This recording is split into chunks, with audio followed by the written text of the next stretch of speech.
Being Joe. You can say you can talk. Being Joe. Like, why are you in everybody's face? Like, yeah, like. You from Philly, right? Me? Yeah. Are you from Philly? Yeah. Okay, so being Joe, like, it's just to being all in everybody. Oh, how you doing? Why are you doing? Yeah, why are you doing that? Like, why are you in everybody's face? Like. This is something I'm still in the process of trying to figure out. Me too. Yeah, good. Yeah, I know. On it. I think that like kissing leads to other things. Like, On my forehead? Girl, your skin looks so clear. Are we so for real right Stop now? it. The acne scars? Stop. Look at the camera, bro. Where? It also looks green. What's up, y'all? It's Chiz. I got SJU. I got SJU fan. I got the man and the woman here for GODPOD. I don't know what episode we on at this point, but yeah, let's as we usually do, start out by like names, like who you are, what you do, and yeah, you can start here. Okay. Hi, my name is Eli. I'm a freshman here at St. Joseph's, and I'm also on the track team. Hi, my name is Brianna. I'm an RA resident assistant and an agape leader, which is Bible study. hey guys, it's Bianca again. I'm a sophomore, business intelligence and analytics and marketing double major, and I'm also an agape leader along with Brianna. Hi guys, it's Sarah. I'm a sophomore and a pharmacy major and also an agape leader. So, yeah. Hey, y'all. I'm Jaslyn, and I'm a sophomore, and I major in poli-sci, political science. So going back this way, like what exactly drew you closer to Christ? We answered this last time, but for the new people here, what exactly got you closer to Christ? I could go first. So I went to Catholic school all my life. So I was always like around like the Catholic Christian atmosphere, but I feel like I didn't really have like a deep intimate relationship with God until I came to college. And I feel like, cause obviously like you go to Catholic school all your life, like it's kind of like thrown, like you go to church every week and stuff like that. But I feel like once I like had to like put the effort in myself and like continuously, grow closer to God, that's when like my relationship with him got stronger, like when I came to college. But yeah. Yeah, also to kind of echo the last video, but I grew up in the church and, you know, around Christians, around God, but like Jazz, I didn't really grow intimate with my relationship with God until I got to college, and I think it's because I said before, like, I had everything that I thought that I wanted and everything that, like, society was telling me I needed to be happy, and I still wasn't. I felt like there was something that I still needed, and the answer was Jesus, so here I am. What brought me closer to God? Well, similar to Bianca, I grew up in church, and my parents were Sunday school teachers, so I generally had a really good foundation and knowledge of the Bible, but I think it took my own personal life and step of faith to pursue God individually and pursue that relationship on my own. And that really happened in that transition between my high school and college career. When I had ended an ungodly relationship. And during that heartbreak and season of healing, I just drew closer to God and leaned on him every day and learned more about him, which just grew my faith as well. I can say especially for me, because like with Bianca, and I've also, my family grew up, my entire life, I've just grew up in the church, and I can say as a kid, I didn't necessarily hold a deep connection to God, as to say, because most of my entire life, I did go to the church, but most of the schools that I went to were largely secular and more or less friend schools. So like I grew up around backgrounds around many different religions and many different backgrounds. So my entire upbringing up until high school was a little bit of like my whole connection towards Christ wasn't really there, I might say. I wouldn't say it really didn't start growing until I reached high school, when I went to a predominantly Christian school, and I was around, like-minded people that, really cared about me, really wanted me to be on the right track, lean towards Christ. And it really opened my eyes of like who, God is, that Jesus really did love, that Jesus loved us, died for our sins, and that he wants us to live by him and to grow a connection with him. Now, ever since I got into college, I can definitely say that it has definitely been a struggle, along with like many different temptations, and along with many different temptations, many different outside behaviors trying to influence you to go out and whatnot. And I can definitely say that I'm not perfect. No one is perfect in the world except for Jesus Christ alone. So I have definitely fallen victim towards outwardly behaviors, but I still believe in my heart. I still believe in Jesus Christ and God, and I am trying to navigate my way through this whole journey. So for me, if you guys already know, like I went to Catholic school like all my life, but like last year, I would say like around October, September, I feel like I was missing something in my life. Like everything I was doing just wasn't flourishing. So that's when I started like picking up my Bible, going to church, found a spiritual mentor. He's helped me so much. And honestly, he wasn't the one to help me get started in the GODPOD, but he helped push me to like, you're chiz. Like, you know so much about like the Bible so far. He's been putting me on so much game. And I'm entertaining, I'm funny. So I was like, let me just put people on as well. Yeah, real talk. And I was like, I know how to bring people together. And with their experiences, we can create something. So that's what I've been doing so far. So yeah, great responses so far. Sarah didn't get to answer. Oh, you didn't answer? Oh, go ahead. Echo everything that everyone said. I also grew up in church, and I grew up with, I would say, a very loving family, but I just could never find it in my heart to actually give myself that love. And I feel like that's still a work in process, but I started actually reading the Bible because I always go to church. I was like, who is God? Like, who are we always going to church about? Who is my grandmom always praying to? Like, so I started reading the Bible, and I feel like the main thing about the Bible, like even if you read like the Old Testaments and New Testaments, it really just emphasizes how much God loves us and how he just never gave up on humanity. And yeah, I think I actually just wanted that love for myself. So yeah, I started delving into my relationship with Christ, and here we are. Okay.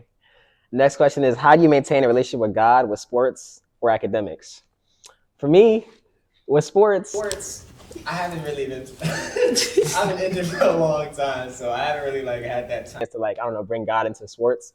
But with academics, I'm not gonna lie, academics I haven't been locked in. I've been. I told somebody like a lot of my efforts. This year so far has been with the GODPOD. Like I low key haven't been prioritizing school, real talk. But yeah, but really just praying over the things that I'm doing. This is a new journey that I'm going on, so it's very challenging because not many people are doing what I'm trying to get into. But yeah, just really praying about it and really just making God the central thing of like every episode that I'm doing. So yeah.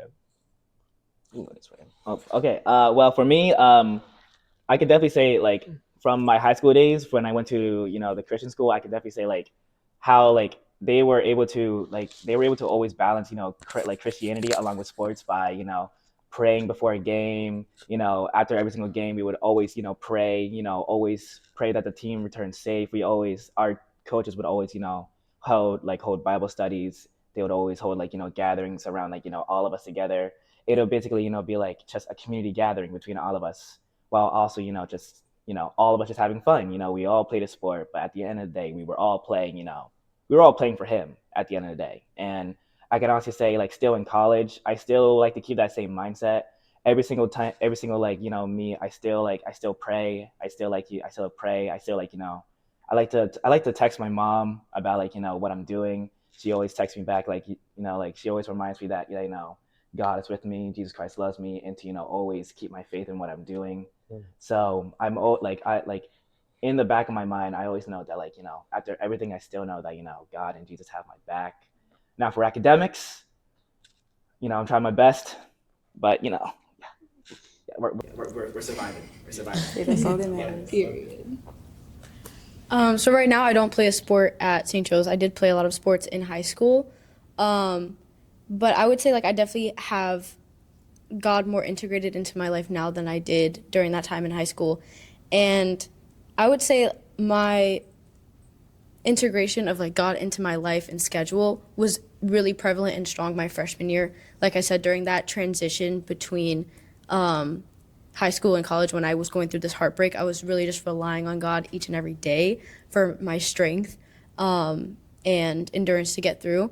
And even when I didn't think I spent enough time studying, or even when I'm just like barely making it through my classes, God was just so faithful in ensuring that like he kept me. Like I would somehow get really good grades on things that I was like, I don't know how that happened. God did for real. And I think what I've been lacking a lot this semester is not just having God a part of my life, but being at the center of it the way that I did my freshman year. I think I have my ups and downs where I'm really committed and I'm like reading my word like every day for a whole week, and then I'll just like fall off. And then when I fall off, the change is so evident. Like I'm more stressed out, I'm less productive, and it just goes to show like God wants to be a part of each aspect of your life. That includes your academics, that includes your extracurriculars, and just like what I want to do more is like starting my day off with Him so that I get that guidance and strength that I need to just do everything I need to take care of, and do everything that I do, let it be for His glory as well. So, Yeah, I'd say how I keep God at the center of my academics is I try to remember that like education is a privilege, and this is a blessing that God has allowed me to be able to pursue higher education, have the means to do so. So I try my best to be a good steward over what God has given me. So that's really what keeps me going sometimes, is like I know that this is like, you know, a privilege, and like this is a blessing. So like let me be a good steward over it. Let me try to give my best foot forward towards it. Pray over my exams, listen to worship music on my way to class. And sometimes if I don't get up early in the morning like I should to read my word, I'll find time to read my Bible in between my classes. So yeah, that's pretty much for me. So I would say kind of like echo what everyone just said. I think definitely setting time for God, like within my busy schedule, and just knowing that you can never be too busy for God. Like you said, praying before like everything I do, praying before studying, and just remembering that like my education, me showing up to class, every single thing I do is a form of worship to God, and just committing everything to His hands, and also just knowing that I'm in this school, I'm in this class for a reason. Like this has been like a territory God has given me, so I should be able to. The only way I would know how to fully utilize it is through being in a constant relationship with Him. Yeah, just committing everything to His hands, basically. I feel like for me, I feel like I struggle a lot with like worrying, especially because like school is such like a big part of my life. So I'm constantly like, oh, if I don't get this grade on the test, or if I don't do this, or if I don't do that. And I feel like I'm like for a long part of my life, like I've always like kind of attached like my self-worth to my grades. And I think like attaching like my self-worth to like God obviously sees me like as beautiful and like things like that, and I feel like seeing like my worth and seeing like myself how God sees me, and not like attaching my worth or like my identity to school has definitely been like a struggle. But I think like for me, like how everyone else said, like kind of like just like praying before an exam, or like not trying to like idolize school, because obviously like it's a privilege, and it's like an answered prayer that like I'm in college, but like just not idolizing. Like I'm not worthy just because I'm a college student. I'm not worthy if I have straight A's or things like that. Just like trying to like attach my worth like to God, and not like secular. Mm-hmm. I love that point of idolizing, like putting things before God. Y'all talked about it in like when y'all posted something like that, and I talked about it too. Like, but like we idolize things that we put like before God. We're not supposed to be putting stuff like school, like our phones, even social media before God. You know what I'm saying? But nobody talks about that. But next question is like, how do you have fun? How do you guys have fun as Christians? You guys want to start? Girls first. Come on now. So most of my friends are Christian. Like God has blessed me with a very good and loving friend group. And one thing we like to do is go out to eat. Like we're gonna go out to eat. Okay, yeah. Nah, me too. Yeah. So, but it could be, yeah. It's healthy, guys. It's not like, yeah. we're going out to eat tonight, actually. We are after this. But there's a lot of things we do. Like we go for events, but I also think it's a mindset thing. And I think it's gonna rock some tables, but like when it comes to secular music, like some people they're like, oh, Christian music is boring, but like you want it to sound the way secular music sounds. And it's just like, it's never gonna sound that way. It's never gonna be that way. And I think the same thing with fun too. Like it cannot be the same feeling you get when you're out partying. It's gonna be different. It's gonna be refreshing. It's gonna be fulfilling, but you gotta get used to that feeling.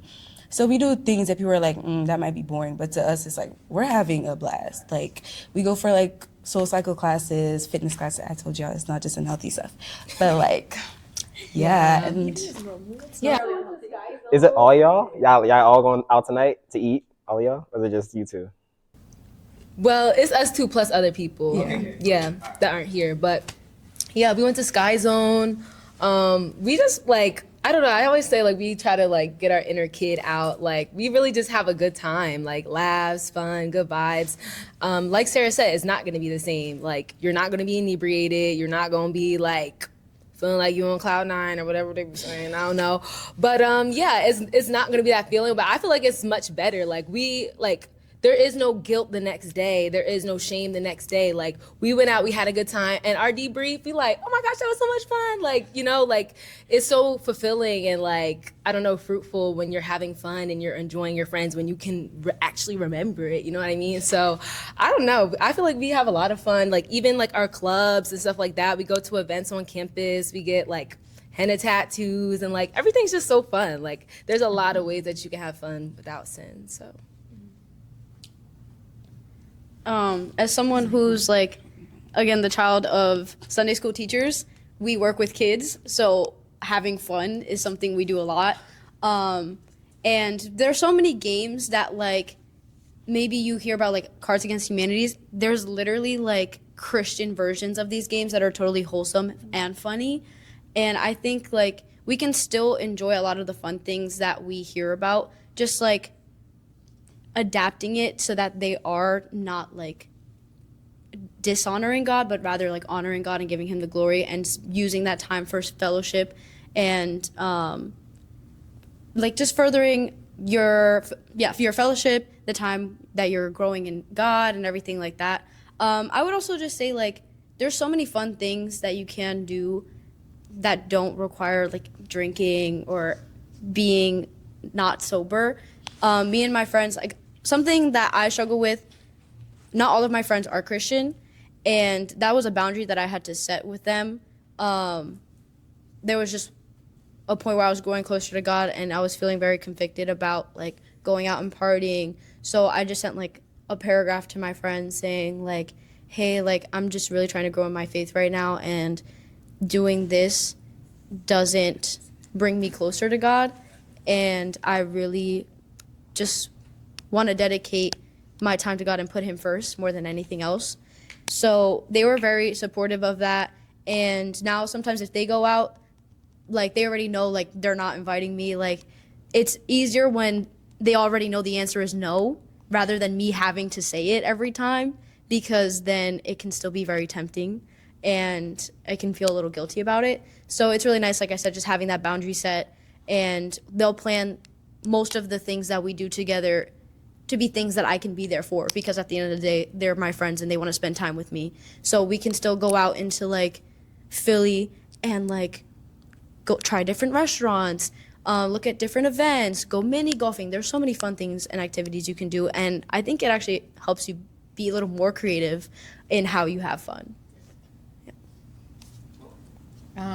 I feel like, yeah, I agree with everything everyone said. Like, you don't have to like necessarily like drink or smoke to have fun. And I feel like I've always been like that all my life. So it's something that like, it's not really new to me. Like when I came to college, like, cause I feel like for me, like I'm not doing nothing I don't want to do. So you're not about to be like, oh, here, take, like, I'm not doing it if I don't want to do it. So whether people think that's corny or not, like I'm not doing nothing I don't want to do. So I feel like because I've always been like that, like there's just like how everyone else said, like there's so many ways to like have fun. Like, so yeah.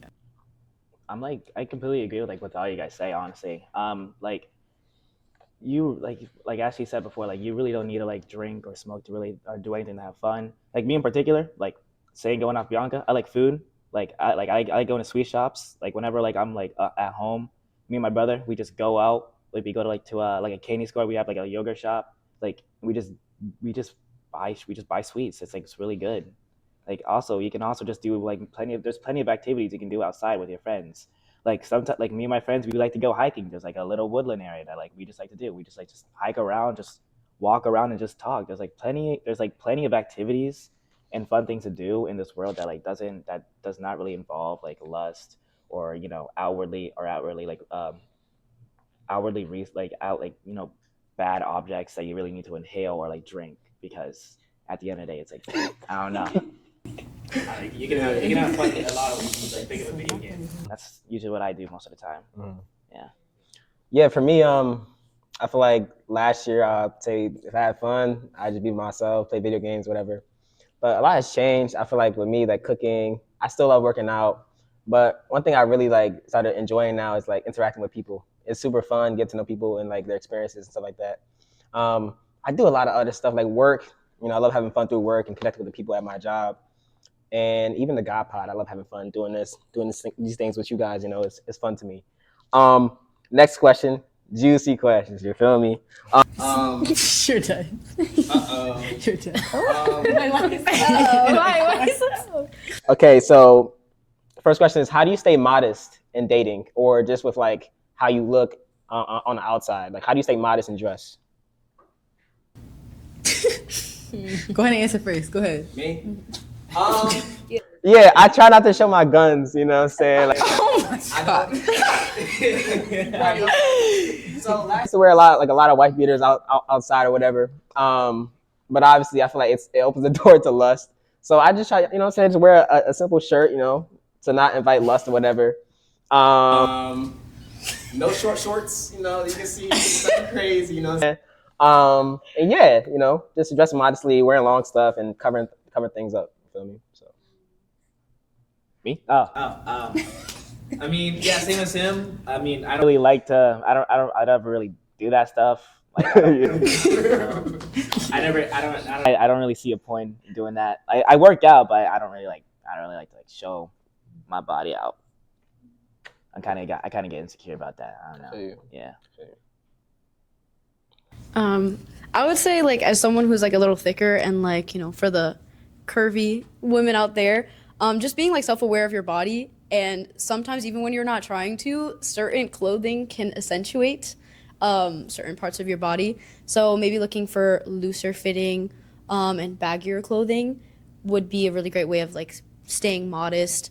For me, like, I definitely wear like longer shorts because naturally when you're walking, things like ride up. So definitely like looking for those longer shorts, shirts that that aren't too low in the front, and then I personally have never really been into like crop tops, but if you have a shorter top, then maybe like wearing high-waisted pants. So like there's ways that you can still look stylish, and it can still like fit your body. There's something you should explore and try for yourself. But again, being self-aware of how your body looks in certain clothing. I will say there used to be a time where I was in a crop top all week. Like that's what I wore. I wore crop tops all the time.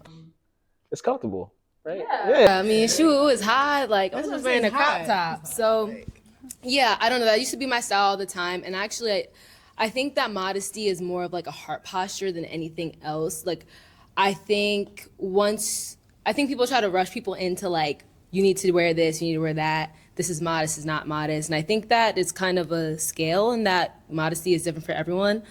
But I think that modesty for me, I just don't wear what I feel convicted in, or like something that will attract lust that I know will attract like that kind of lustful like looking, sometimes men, it's uncomfortable, when they're like undressing you with their eyes or just looking at you in a lustful way. It's very uncomfortable. But I also don't do it just about men. I do it for me too. What do I feel comfortable in?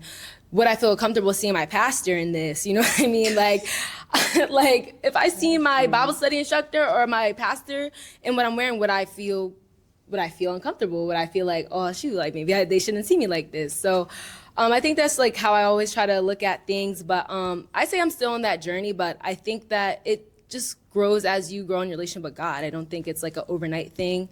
And shoot, it's expensive to redo your wardrobe and closet too. So I think that's something to keep in mind, but Yeah, I'm on that journey. I would say what Brianna said was something I kind of struggled with, like the thought of like, oh, because you're curvy, you can't wear this. And it's like, other girls are wearing it. Like it kind of felt, but it's really your body type presents different to other people. But like you said, I just don't wear things that I feel convicted in. Like I remember I wore a skirt that I wore last year and I'm like, this does not feel right. Like this is just, it just doesn't feel right. So I'm not gonna wear it anymore. But yeah, also I ask myself like, why are you wearing this? Like if it's something that I know I shouldn't be wearing, like why are you wearing? Like what kind of attention would you possibly get for this? And like you say, like can I go out and preach the gospel or something like this and people would like perceive that right? So yeah. I feel like I'm still trying to be like very like intentional with the things that I wear, because like usually I wear like comfortable clothes like sweatpants. Like this is the most that we're getting, like the jeans and a shirt like. But I feel like when it gets hot, I feel like I struggle like when it gets hot like to throw on like a crop top or like short shorts because I'm like it's hot, and even like yeah. So I feel like I'm still kind of like struggling to be like oh like, but I feel like there's certain things that I'm like yeah I'm not gonna wear that, but yeah, I feel like that's something that I'm still kind of like trying to like be better at, if that makes sense. But yeah. And another thing I just want to add, I think I really like what you guys are saying about whether you feel convicted or not. And I think a good gauge for that is if you're like constantly having to readjust your clothing, that's probably a sign that it's like too revealing. Like if you're always having to pull down like your shorts or skirts and like or your shirts as well, I think then maybe like consider different clothing. Or like you said, it's really hard to redo your whole wardrobe. So if you do have a crop top, maybe there's a jacket you can wear with it. So you can still wear the clothes that you have, just being a little bit more creative about it. And like you said, being conscious of your convictions. Good. So next question I want to talk about is like, what are your thoughts on like flirting or situationships as a Christian? This is your question, by the way. Why'd you? Let's go first. You should go first. Opinion. My thoughts on flirting in situations as a Christian. I don't think it's good, honestly. There has to be boundaries, especially with flirting. Like if you're flirting with somebody, you at least got to be dating or looking to marry the person. And in situationships, like why are you having a situationship if it's not leading nowhere? You know what I'm saying? Like why are you wasting somebody's time? You feel me? So for me, it's a no-go. But yeah, what's your thoughts? I feel like it's very easy. I'm like basically the same as him. I don't know. Like, whenever I talk to someone, like if I have like the intentions of talking to someone, like when I flirt with you, like I'm probably like I have my eyes on you. Like I want to talk to you. Mm-hmm. All right. Like, but at the same time, like, I don't really like The sound effects, like what's going on? Like, I mean, like whenever I have my eyesight on someone who I like, I shoot for that. I don't really do the whole situationships, or like I'm a busy person. I don't. Same. I ain't got time for that. I think like situationship generally includes some form of like hooking up, which is lustful. And because of that, I just don't think Christians should find themselves in these situationships, because like obviously we're supposed to keep these like sexual things for our future partners, our marriages. And like you said, it's just not with any intention of leading anywhere. So I just don't think that's a situation that Christians should find themselves in. And they should, something that I personally do is I'm very like upfront if I'm like interested in someone. Like I'm looking for someone who's also Christian and like wants something serious. Otherwise, like don't waste my time. Yeah, no to situationships. I don't even know how to elaborate on it, but yeah, I don't know. If you're not full like in with me, then it's just a no-go. I don't know, commitment is very important. I think situationships can also be very confusing. I feel like it can be emotional abuse sometimes, like you're leading someone on and then it's like, I'm not into you, I am into you. It's just like, I don't know, I just feel like I it's a no. In terms of flirting, I don't really know. I'm not really a flirt. I don't think so. I don't really know how that like goes. So in terms of like guys flirting with like women or flirting with me, like I just feel like it shouldn't be a thing unless we're together. Like I feel like also that leads to confusion, and yeah, it's a no. I think situationships are demonic, and it's something there because like it's either the guy can't make a decision or the girl can't make a decision. You're dragging this other person. It's not right. I don't believe in it. As for flirting, I don't know. I think it depends on what kind of flirting is this? Like, are you trying to get the person to date you or be in your bed? Like, I don't know.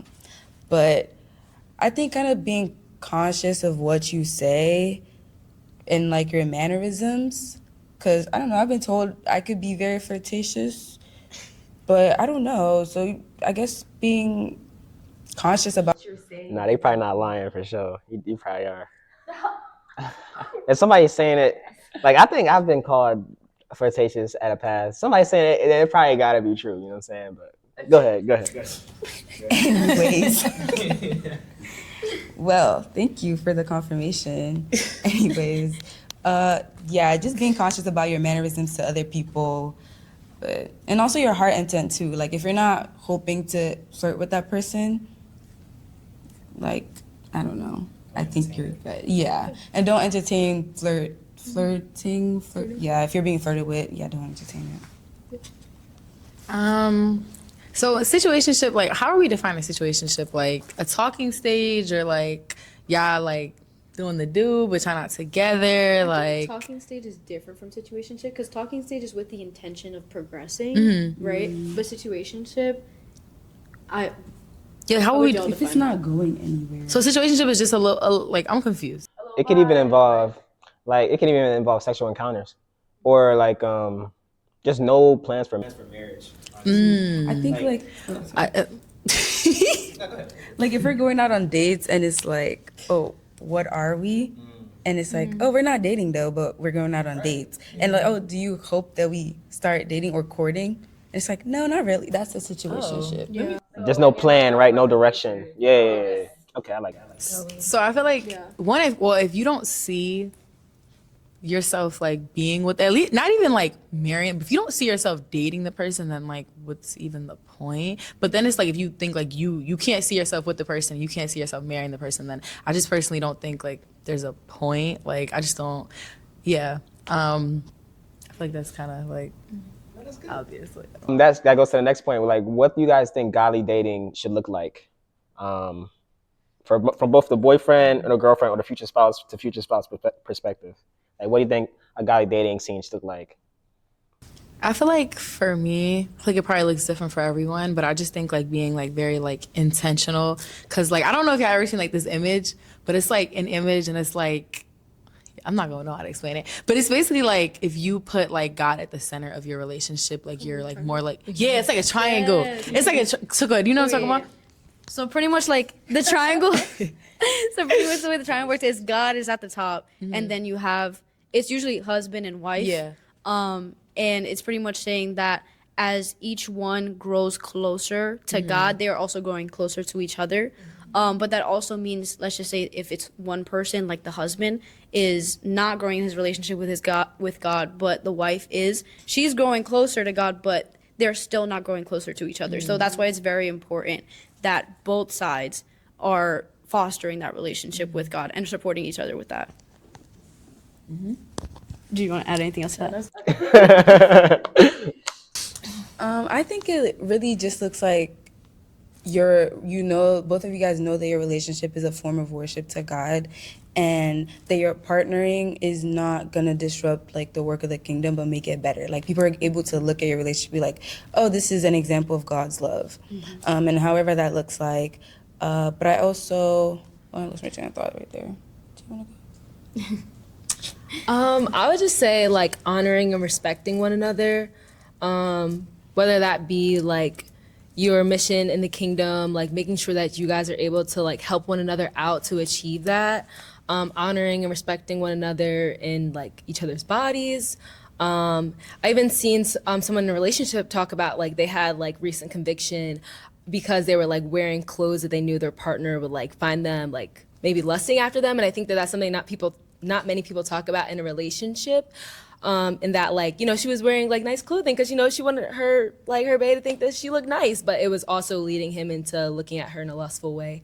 So I think just like honoring, respecting one another's boundaries, being transparent about things that may lead one another into temptation, and ultimately just leading each other closer to Christ. So. Yeah. Oh. I can add more. I was Go ahead.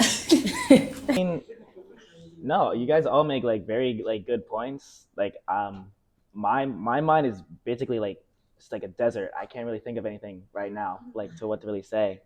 But you guys like basically just like took all the words out of my mouth or like what the question that Zeph's like asked us. Yeah, I also want to speak on like courtship. I feel like with godly dating, like it should obviously lead to marriage. Why are we wasting time here? You feel me?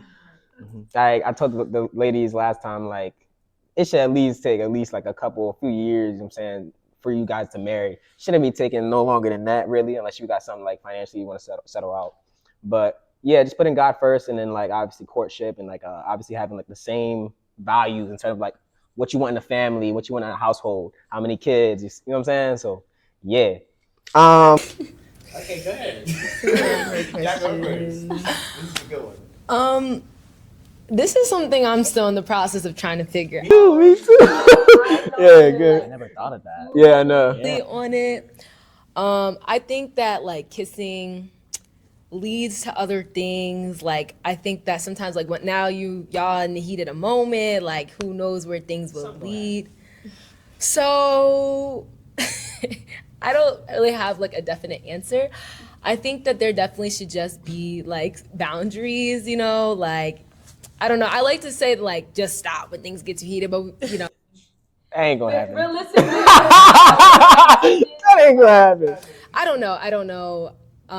I guess I don't know, yeah. I don't have no answer for this. I would say like I'm at a point where I'm like, oh, okay, maybe it's still okay. But I don't know. It leads to other things, so. Every time I bring this situation or think about it like in prayer time or with God, I just always feel conviction about, I'm not even in a relationship, so that's how you know, but I just always feel conviction about just that in general. And I really think like that point in your wedding where the pastor or officiator is like, you may not kiss the bride, I really think that is the first time you should be kissing your wife, because like, you know, obviously. But so I don't know. I think it's like what you just said. It's really just in the middle, but generally no, because you also talk about courting and intentional dating, which means in that process you guys are just friends. So, and people are like, oh, in the Bible there was never boyfriend or girlfriend. So it really was you guys are just friends, or you guys just knew each other until you got married. We're not kissing our friends, so really who's getting kissed around? Like, yeah, so that's what I think. I guess I feel like it depends on like your own like convictions. Like I personally think it's okay. Just be, like I don't really have like an answer. I just think it's like I feel like it kind of just depends on like if you feel like you're convicted to like not kiss like your significant other. But I think it's like it might vary for everyone. Like if you feel like you can't kiss without it leading to something, then maybe you should. I just really don't, because I just feel like everyone's like relationship with God or like relationship in general is different. Mm-hmm. So if like you were in a relationship and like y'all were kissing and it kept leading to things, so like y'all decided to like pull back or things like that. But I don't think there's like a one size fits all. Like Christians can't do this or Christians do this, because I think it's different for everyone. But yeah. Yeah, no, I totally agree with that. Hold on. Okay, sorry. I totally agree with that. Definitely, like, follow your own convictions. Each person and each relationship is different. Also consider your past experiences, if this is something you had fallen into temptation of before, then maybe it is something to consider waiting to even kiss your partner. And if you do kiss your partner, I think you and your partner should create boundaries with that. There are different kinds of kissing. There's different places you can be kissing them.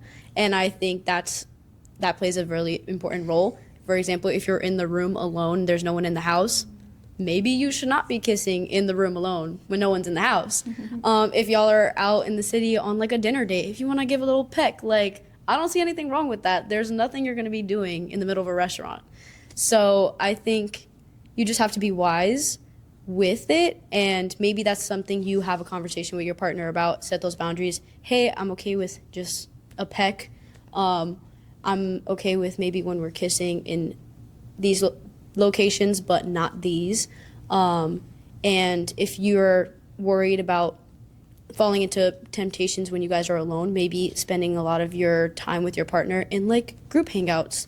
That way you know that it's always going to be wholesome, no matter what. Yeah, I never really like knew, or like I never really, like, you know, processed that this whole question. This is really eye opening for me. I definitely believe that like, it really like depends on the person. Like each and every single person is different in a relationship. Like obviously, like I could definitely see how kissing is like, you know, it's definitely a form of lust. It's definitely with the intentions of like how you're set to kiss this person. I feel like if you just, you know, if you draw boundaries, you guys have, you know, self-respect. And again, you guys like, you know, have like your own, you know, personal convictions of like what you really see is right and wrong in kissing before marriage. I feel like as long as you guys have the right mindset of it all, I feel like right mindset and trust, you guys should be fine. That's my take on it. For me, I feel like kissing is only okay if it's a peck. You feel me? It doesn't lead to nothing crazy. You know, you can't be like, oh, I want tongue, and then, you know, something happens, and then something happens. Nah, you feel me? And like you said, boundaries. There has to be boundaries established. You can't just be like, I feel like, especially if you're in a room by yourself, like you kissing, like you're open the doors for temptation, you know. But at the same time, that's not what happened in the Bible. Like in the Bible, in most situations, like when you got married, what happened is you made a covenant with God. Usually, don't take my word for it, but they did sleep with each other and then it was married, but they made a covenant with God first. But having the sex together like confirmed it. You know, I did my research on it, so don't take my word for it, but yeah. Anything else you want to add? No, I really agree. I actually liked, like I said, I didn't have like a definitive answer for this. I have had this conversation with friends before, and I guess I just never reflected on it after that. But I really liked y'all's perspective on that, and that I like in boundaries. Because I say boundaries, like I never thought of like what those boundaries might look like, and I really liked y'all's answers. So. But the next question is like, what is one thing you don't like a man, or in our case, a woman doing, just in general, just in society? Being Joe. You can say you can talk. Being Joe. Like, why are you in everybody's face? Like, yeah, like. You from Philly, right? Yeah. Me? Yeah. Are you from Philly? Yeah. Okay, so being Joe, like it's just to being all in everybody. Oh, how you doing? Why are you doing? Why are you doing that? Like, why are you in everybody's face? Like. Y'all cracking up. Yeah, because it's true, bro. Like, yeah. Nah. I feel like coming from a jovial person myself, like. But you're not Joe. Like you're not like if a man come over, you're not like, oh hey. You know what I'm saying? Like extra, like doing too much. I really do. I talk to a lot of people. I'm friends with a lot of people. Like I feel like I'm like one of the more social people. Like I really chop it up with everybody. So. I think like maybe some men looking like, yo, she's Joe. Like she's talking to everybody. She's friends with everybody. But like, I think sometimes, like, I don't know. Like there's a difference. I feel like because there's a difference between like being social and like being like personable, like versus being Joe. Because you know when somebody being Joe, like especially as a man, like you know when a man being Joe, like. Especially like if that's your man and you see a man like, oh hey Sarah, like yeah, raising Sarah up. Okay. Exactly. Like don't nobody want to feel like that if like you supposed to be my man and like you being in everybody's face, like because there's a difference between like being cool with people, being social versus being in everybody's face, like and doing that same action to everybody, not just your girl but every other girl. Okay. Because if you're not gonna do it in front of your girl, then maybe you shouldn't be doing it. So, just adding on to what you're saying, I think like what some people call is like emotional cheating, where it's like you're basically flirting and like having this like fake romantic relationship with another person, but it's like even though you guys never kissed or you didn't go on a date or anything like that, it's like in your heart that you're basically cheating. Yeah. Like, and I think that's like kind of the vibe that's giving. What was the question again? Things we don't like that men do? Yeah, for your Casey and men. But don't y'all like? I gotta agree with you. I agree with you. I mean, yeah, I'm gonna feel a certain type of way if if I see my girl be a little bit too friendly around another guy, and I know there's different forms of it. There's different forms, but she can have guy friends who she's really close with, but there's also a point where she's just overly flirtatious with another guy, which that can just rub me off the wrong way. I'm like you were supposed to be exclusive, yet you're being touchy and flirty all over him, when I feel that's supposed to be something that's close and something for us. So I don't like that. No, so no Joe behavior. Okay, Yeah. I respect it. Well, for me, I have a different this. Something I really don't like is when a guy's defensive.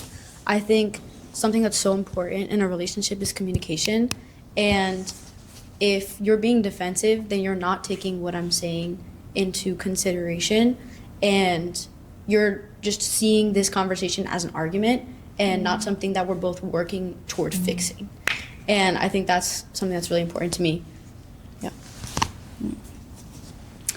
I would say my first one, I think I mentioned this in the last video too, but men that, I don't want to say lie, but they don't fully tell you what they're going through. Don't come out here being what you're not and then struggling in the back door. I know we all do it, but it's different when you're in a relationship or, if you guys are friends and then now you're just lying to me and then you're struggling. So I don't like that. And another thing I don't like, which I think a lot of men do, is not being emotionally mature.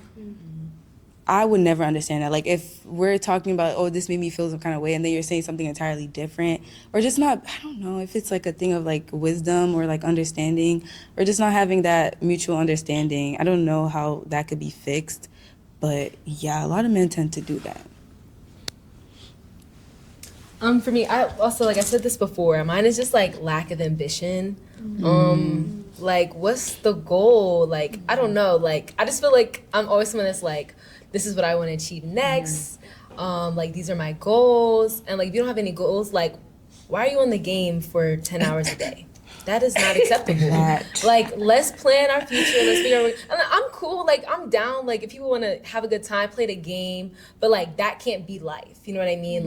What are our goals? What are our passions? How are we going to pursue them? I just think that ambition is very important, and especially in the kingdom. What is it that God's calling you to do? Do you know that? Are you working on finding out what that is? Yeah. So mine is just lack of ambition. Yeah, that's it. Definitely agree on that. Nah, I like it when someone has goals that they really aspire for, because that just shows me that they that they have that they're mature enough to aspire to something that's greater. And I personally I'm connected to that because my parents were always ambitious, my siblings are always ambitious, I'm ambitious. It's so I kind of want the same thing. I kind of want my a second half, that I can grow with. Not she's trying to, I don't even know how to describe it. Kind of just mope around. Yeah. I feel you. Me, it's man and woman. I don't like when people take too long to respond, Bro, real talk, because especially at work, if you take too long to respond, as a personal trainer, that could be somebody's life. There was an instance literally 2 months ago, somebody almost died in my shift. And if I wasn't there, because I work at the Philadelphia and whatever, so it's a senior population. That's one of my shifts. If I wasn't there, he would have died. You feel me? So I'm trying to imagine somebody at that shift and he took too long to respond to the guy, he probably would have died. And same it goes to relationship. You taking too long to respond, I'm trying to get to you. You feel me? Man or woman, it's bro, what's going on here? I know you got your phone on you. You feel me? You know what I'm saying? So it's bruh, you feel me? Mm-hmm. But last question is, why are Christians so passive? I feel you can't be a follower of Christ if you're trying to people please. But at the same time, I feel we have to be more courageous as Christians to just speak up for what's right. But what are your thoughts on it? Why do you guys think Christians are passive? Wait, sorry. What do you mean by passive? Like more so like not if somebody was like saying, say somebody was just literally blaspheming right in front of your face, I feel like people would just be a bystander and not say anything. You know what I'm saying? On social media, nobody's gonna say anything. You feel me? Like, why aren't people like speaking up for like what they know is right for the most part? For the most part. Take your time.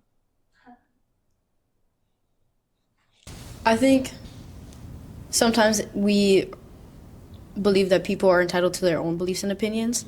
I think it's easier to be corrective when you at least have the same foundational beliefs, right? When it's a fellow believer, you both can stand on, hey, like maybe what you're not doing right now or saying right now is not right because the Bible says this, right?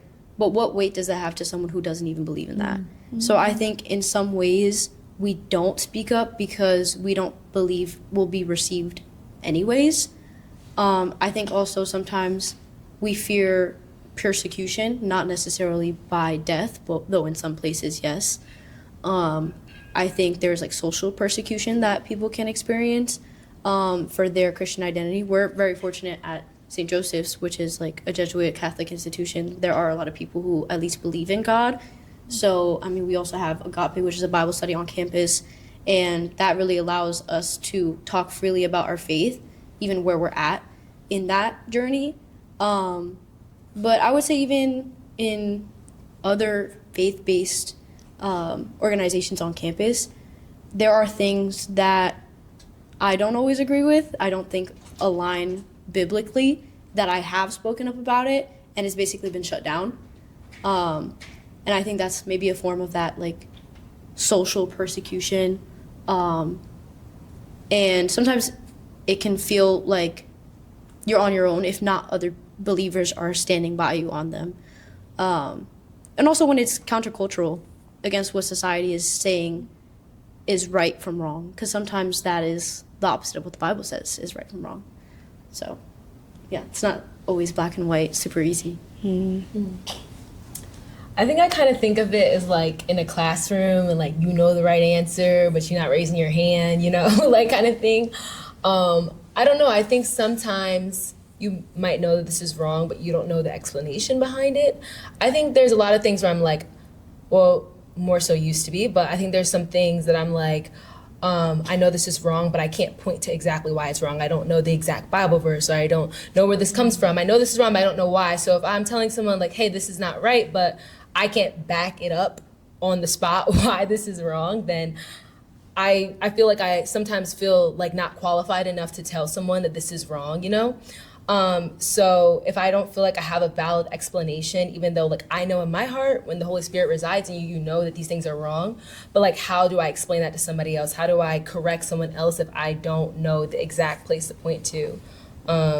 So yeah, I think sometimes lack of explanation or lack of knowledge, you just feel not adequate enough to tell somebody that, so. I agree with everything y'all said. I think it really is. I think sometimes we disqualify ourselves too. Like we're like, oh, I'm a sinner too. Why would I tell them? Like, oh, they're. But I mean, that is what God has called us to do. He didn't call us to be perfect, but He did call us to talk to other people and bring them to Him. But I also think it is like having love for other people. One thing I would say the Holy Spirit revealed to me is that like if you love others, you will be grieved for the fact that they don't know God or they haven't come. Like it will grieve your spirit because you love them like that is, and you know that this is the way. So I think just not having, I don't want to say not having enough love, but just not having enough love for the people around you, and also not really believing in your heart that this is the way. Because I think if you actually believe like, oh, after I die, like if you don't get it right, it's never. Like if you actually believe that and you have your mind on the kingdom, you're living life knowing like this isn't the end, and this would not be the end for everyone around me. So chop chop, like y'all hurry up and give your lives to Jesus. So like, but yeah, that's my thoughts. Oh shoot. I feel like I agree with everything everyone said, especially like what Bianca said about like sometimes, or even Sarah too, like how I'm like, oh, I'm a sinner too, like I'm imperfect, so I don't really have the right to tell anybody else what to do with their lives. I feel like that is kind of like at least like what I struggle with, like I feel like because like we all sin like in different ways, like who am I to tell another sinner they're wrong for sinning differently than how I sin? And I feel like that's kind of what like draws me away from like saying something, and I feel like that's something that like I do want to like be better on. But yeah. You gonna go? I can go. You can go. All right. I'm still thinking. Yeah, go ahead. For me, I feel like a lot of Christians don't like read the Bible. I say this all the time. You check me on IG, like I say like read the Bible all the time, because that's really what like that's when you really understand like God's word. So like I've always been connected to like the Christian faith, like through middle school, Catholic school, high school and college. But once you read the word, it like puts that final piece of the puzzle.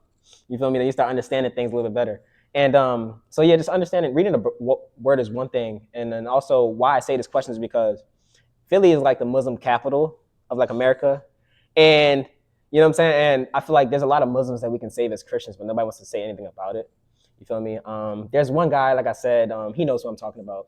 I feel like he can spread messages, but he doesn't like understand the Bible. So you gotta understand the text of the Bible first. That's why I just finished the Bible and I'm about to reread it again and again and again, obviously. But like, I gotta read the Quran and stuff like that, because that way I can like talk to people who are Islam in an understanding way that's not offensive. You feel me? But yeah, I feel like part of it, and a major part of it is like people don't know the word, because in the word it says to like fight for your faith. You know what I'm saying? But yeah, it's just me. All right, yeah. What was the question again? Why do you think there's so many like people who are passive in their faith as Christians? I can definitely see, because like from what everybody like has been saying, there's like many different aspects of it. Like from what there's some of you guys said, like, you know, some of them don't know the word, like some people may not know the word, some may not, you know, truly be educated enough to, you know, really like, you know, say what's really right. Some, you know, I feel like it really just has to like boggles down to like to the main person, and like in like their true like dedication on how they should you know be talking to a person, and you know be more passive aggressive on how they want to, you know, change another person's thinking. Because at the end of the day, like you can't force it. You can't really like force it, because, you know, like one, like we're all human, and like there's also like, you know, there's also that little fear in our head of like, you know, being, you know, like hit with that social, you know, criticization. Like we don't want to like, you know, hurt ourselves, but also we also don't want to hurt the reputation of, you know, of Christianity in general. Mm-hmm. So I feel like it all really like boggles down to the person, like, and of course like the education of like, you know, of their knowledge of religion, if when they try to tackle it and be a little bit more passive aggressive to try and change, you know, greater people. Yeah. So yeah, that's the end of the GODPOD. Yeah, this is a great episode. We talked about a lot of stuff from relationships to like handling like Christianity and being passive aggressive. But yeah, I hope you guys enjoyed. You guys want to shout out your social medias or anything like that? No. Go ahead, come on. Shout out St. Joseph's Track and Field. We got A10s. Yes, sir. All right. Yes, sir. Also shout out LaSalle Track and Field as well. Yes, sir. All right, we gonna be seeing them. Yeah. We're not getting win a trophy. It's all right though. What about you? No social media or nothing? No shout outs? Okay, I don't know. Can I use it? Sorry. My Instagram handle is simply_Bianca_, and also on TikTok too. And follow her business. Oh yes, y'all follow Simply B. Yeah, Simply B_LLC. Not me forgetting. Yes, follow it out. It's all natural body care, body butters, body scrubs, lip gloss, all that good stuff. And my handle is Sarah.Buluro, BULURO, on Instagram and TikTok. Yeah. Mine is just Jaslyn. That's cool. It's cool. But you want to put your handle or nah? It don't matter. I'll put it all in there anyway. But yeah, that's the episode, man. I hope you guys enjoy it, and I hope you have a blessed one. Bye. Bye. Peace. Damn, it's been 2 hours. What? No way. No. It's 5:22. Did your phone take all that? Yeah. Well, Okay. Shoot, I gotta make sure.